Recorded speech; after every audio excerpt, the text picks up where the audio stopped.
We certainly thank everybody for coming out to be able to share with Mike and Brenda to help celebrate their 25th wedding anniversary, and how nice it is that we're able to do that. And we congratulate you guys.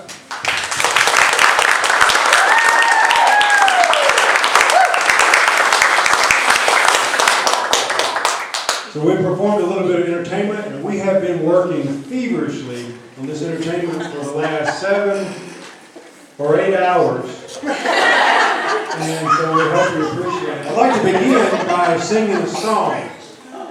Because I know Mike and Brenda, the 25th anniversary means a lot, so I'd like to begin by singing, in honor of that, sing a song. But I've been told by the family that if I did, they would be forced to restrain me, so I'm not going to do that. But instead, tonight, we would like to take you on a journey. Jessica, turn your phone off. Take you on a journey through time.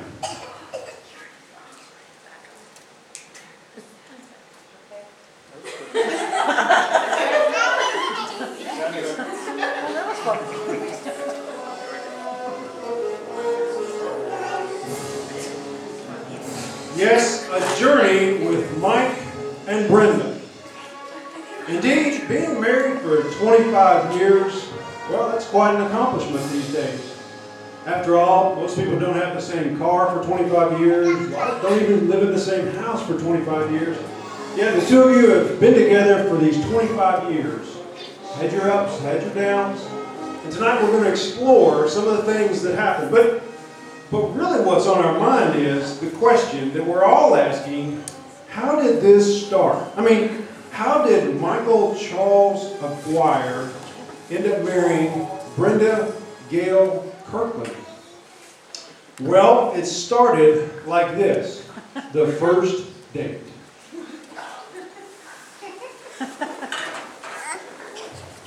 Apparently, Mike did not date very many women. You see, he was on a quest for the one. And being on a quest, Mike was intense. He was observant. And he was on a mission. On their first date, Mike needed information. He needed it right away. So he actually quizzed her the entire dinner with question after question, taking notes and getting the facts. And he was making good progress throughout the date. However, it took a long time. They ended up talking so long that the restaurant closed and the waitresses were cleaning up around them. But the mission was a success for Mike. And at the end of the first date, he said, "Yup, she's the one." But moving right along. They were married September 2nd, 1989. And while everyone else was busy listening to the music of Paula Abdul's hit Cold Hearted, and the new kids on the block hanging tough, Mike and Brenda were busy filling in the lyrics to their own song together.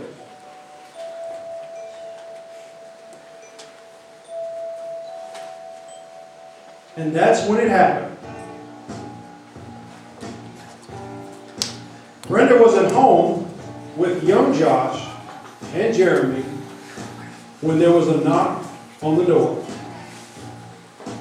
Brenda answered the door and invited 2 Jehovah's Witnesses to come in and sit down.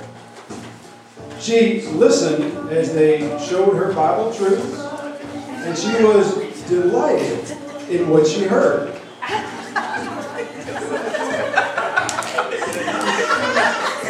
Mike, however, was at work that day. the day Brenda accepted a Bible study with Jehovah's Witnesses. Well, when Mike got home, Brenda told him about what she had learned during her study. Mike instead, he listened, but instead was somewhat skeptical. Brenda finally told Mike that he also had to study, or she was leaving. She gave him a choice. Well, Mike did what any head of the house would do. He agreed to a study. But he didn't just study. He sat down and really studied. And he asked himself a lot of questions, a lot of intense questions. And through that study, he realized that this was the truth. But moving right along, becoming one of Jehovah's Witnesses was a change, of course, but it wasn't the biggest change that they would make.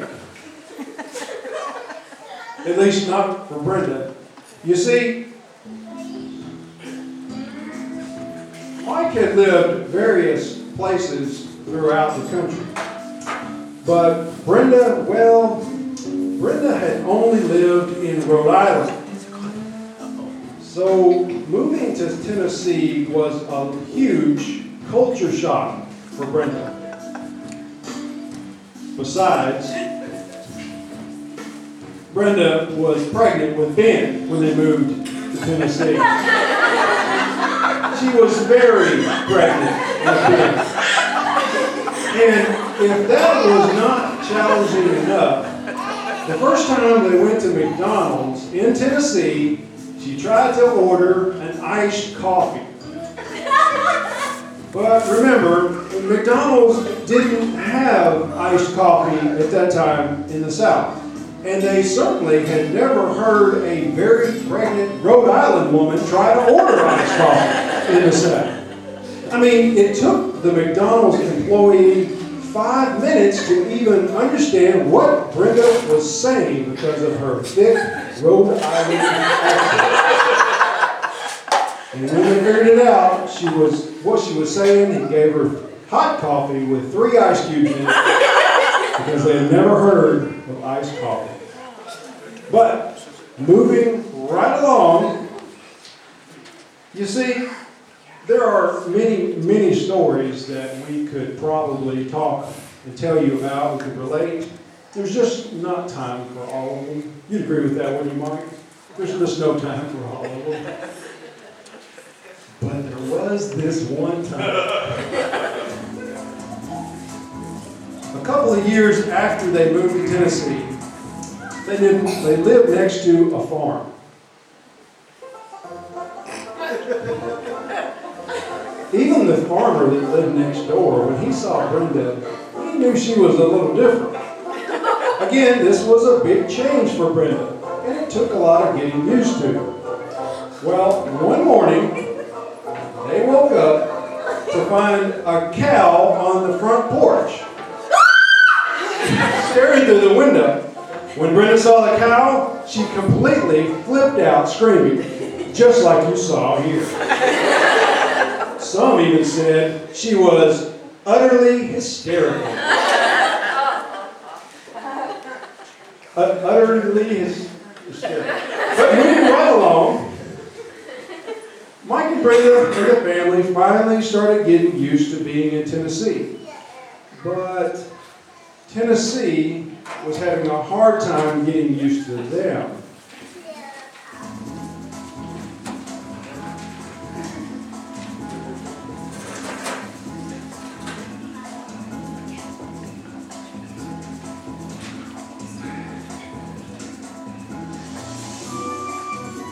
Of course, after they moved to Tennessee, they had Ben, and Ben, as we know, has always been a perfect little angel. Except, well, he cried a lot. Not so much now.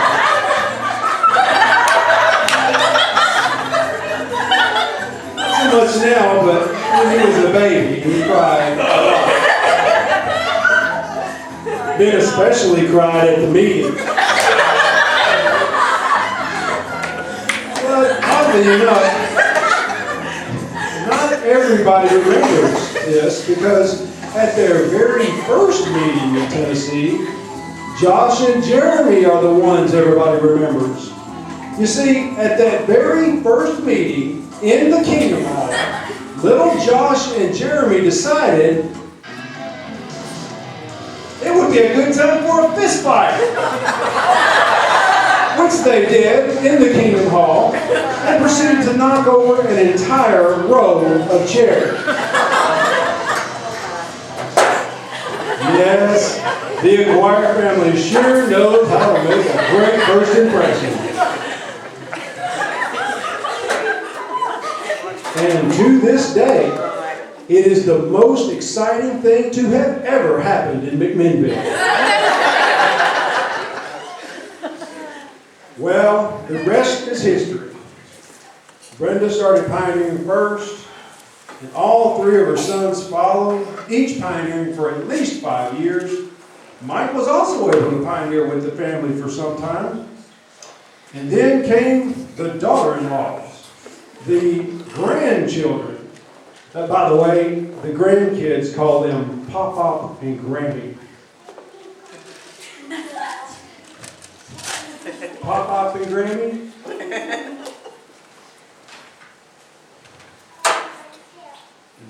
Time to catch up. And Pop-Pop and Grammy will tell you that having grandkids is way better than having kids ever was. But because when the grandkids are hard to handle, well, they can always send them home. And now you know the story. But that's not the end of the story. Oh no. You see, because we can also look further into the future. You see,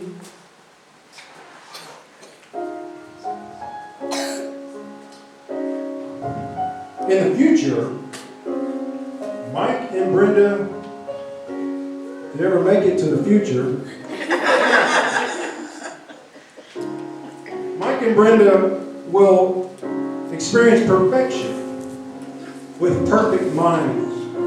Mike will be able to do complicated math in his head and no longer need a calculator.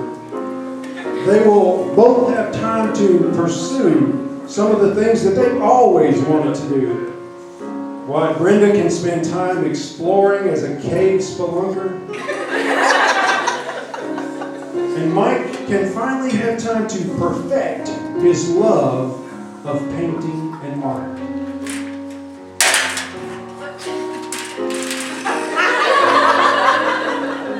And they will look back on their years. They will remember the first date at the restaurant.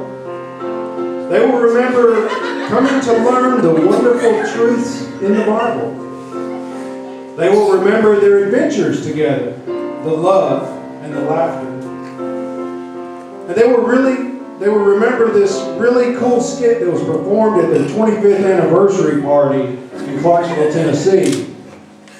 But most of all, they will remember the friends and the family along the way that made life so special. And how their life together, their life serving Jehovah together, continues to be a life full of blessing and a life full of happiness. And with that, Brenda and Mike, we congratulate you and wish you a happy 25th anniversary.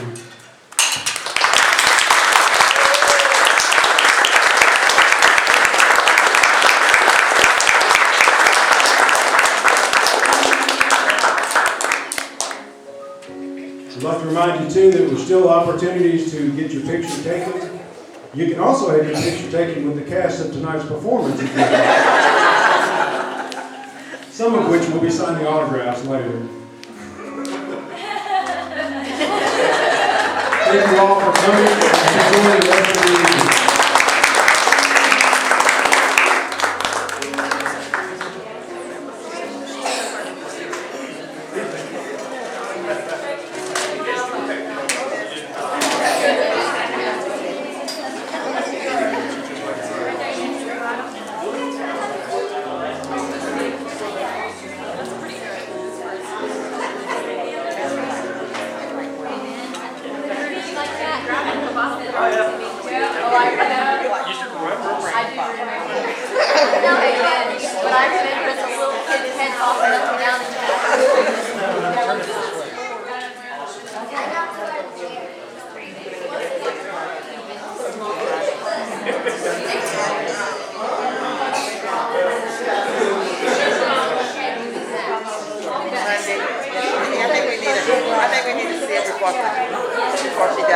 before she does something. Yeah.